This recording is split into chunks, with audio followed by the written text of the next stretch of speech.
Jada is back at it here to give everyone another Walking Dead Season 6 episode review video. But before I continue with that, it's extremely important if you're not caught up to the point where I am in rewatching or watching The Walking Dead, that you take the time to pay attention to the episode title. I'll, of course, include that title in the description. If you find out that's the case and you're not caught up, I suggest, and so does everybody else, that you don't watch this video any further to avoid potential spoilers. This will be The Walking Dead Season 6, episode number 13. The title of this episode is called The Same Boat. And this will be my review, reaction, recap of the episode. And keep in mind, it's an episode I've seen many times. Reviewing it to have it reviewed on the channel, and reviewing it due to the fact that they announced, as you know, that The Walking Dead Season 11 will be the final season of at least the main Walking Dead show. Doesn't necessarily mean the end of the Walking Dead story. As we remember, at night out in the woods, Carol stops Maggie from joining the gun battle against the Saviors, and as they confront each other, are approached by a Savior named Donnie. Now, Carol shoots Donnie before she and Maggie are surrounded, surrendering to three other Saviors, Paula, Michelle, and Molly. As day breaks, Paula's group observes Daryl capturing a Savior named Primo, and to stop the savage beating inflicted on him, Paula, as we saw, tells Rick over a walkie-talkie that they have captured Maggie and Carol. And then Rick, of course, tries to negotiate for a prisoner exchange. But while Donnie needs medical attention that Primo could provide, Paula feels they are at a disadvantage against Rick's group and decides to withdraw due to the fact that she knows that Rick's group essentially killed all the people at that particular outpost, except for them. So while awaiting reinforcements and deciding their next move, Paula and her group take Carol and Maggie to a former slaughterhouse where the Saviors have cached supplies guarded by trapped walkers. Carol puts on an act of being frightened and weak-willed while revealing that Maggie is pregnant, in an effort to protect her, or so we thought, protect her. Now, Donnie actually suffers excruciating nerve damage from a tourniquet and tries to physically take out his frustrations on Carol, but then is actually pistol whipped by Paula, who tells Donnie that she doesn't blame him and casually accepts the violence. Paula then tells Carol that she is willing to kill as many people as necessary to stay alive, and then Carol is horrified to see herself in Paula. And then we see that Michelle is essentially interrogating Maggie in another room, asking her where their camp is, or where they're located at, and Maggie's just not giving her anything. Remember, that happened before with Maggie, and it was more towards Glenn and Maggie with the governor, and Maggie is the one that said we're in a prison. But Maggie's not giving anything, no matter what the situation is. And then over the walkie-talkie, Paula directs Rick to a location for a prisoner exchange, but believes he might be tracking them, which of course is the case because they don't hear any static.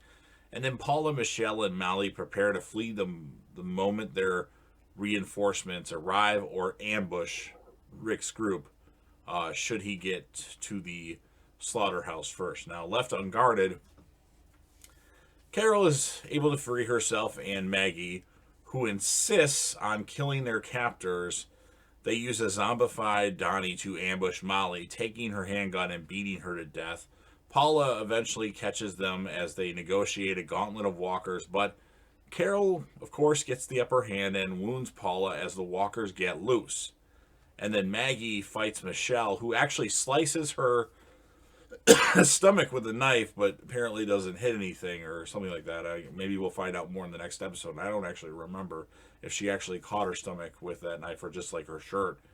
But then Carol all of a sudden shoots Michelle dead right in the head. And then Paula fights Carol, who impales her on a spike and leaves her to be devoured by a walker that's kind of stuck in a position. And then Carol takes Paula's radio and imitates Paula's voice to tell the Savior reinforcements to meet them on the kill floor. And there, Carol traps 5 Saviors, burning them alive with gasoline and a lit cigarette. And then right And of course, Killing Walker's on their way out right after that. Maggie and Carol set to or get to the entrance just as their own group arise. Glenn and Daryl embrace them, and Carol admits to Daryl after he asks you okay that she is not okay, while Maggie tells Glenn she can't anymore. And then with all the friends dead, or all his friends dead, Primo tells Rick that he is Negan when Rick asked, did I kill Negan at this post or was he here? And then Rick, without hesitation, shoots Primo, the bound prisoner, right in the head as a stunned and like broken, it seems, Carol looks on. So pretty crazy episode. In fact, this episode is more crazier than I remember. Very dark and ominous episode. It's a lot better than I remember. Very entertaining episode. Very good performances by the characters that were in for just this episode, or a little cameo at the end of the last one. So I'm going to give the episode a 9.0 out of 10. It's a very solid episode for The Walking Dead. And this is why season 6 of The Walking Dead is my favorite, because they have all these really, really good episodes of The Walking Dead. And there isn't really a thing I would change at all in this episode, except maybe not having Michelle and Paula die, maybe keeping them around for a season, because they were really good characters, especially the actress that played Paula. She's really good. Alicia Witt, she's really good. So that's what I think, 9.0 out of 10. My character of the episode, I mean, Carol, obviously, she was badass, but she's like broken all of a sudden. She doesn't want to kill people, so Morgan is getting to her. But nonetheless, that's what I think of the episode. But I want to hear what you think. So if you're a fan of The Walking Dead and you like this episode, the same boat from season 6, episode number 13, go ahead and smash that like button. I'm waiting. Smash that fucking like button. This is an awesome episode. If you know anybody that you think would be interested in listening to Walking Dead reviews or watching them, share the videos to them. Don't forget to leave me comments. You can talk about the episode itself, your favorite character, your favorite moment, your score of the episode. You can talk about your favorite Walking Dead characters in general, least favorite, or favorite and least favorite episodes, or future predictions. Spoilers, you know what? If you're not caught up with Walking Dead and you're watching this video, well, you deserve to have things spoiled. And then, of course, last but certainly not least, don't forget to hit that sub button, subscribe to the channel, join the team, show your support, and be a part of something special. And JDev will return.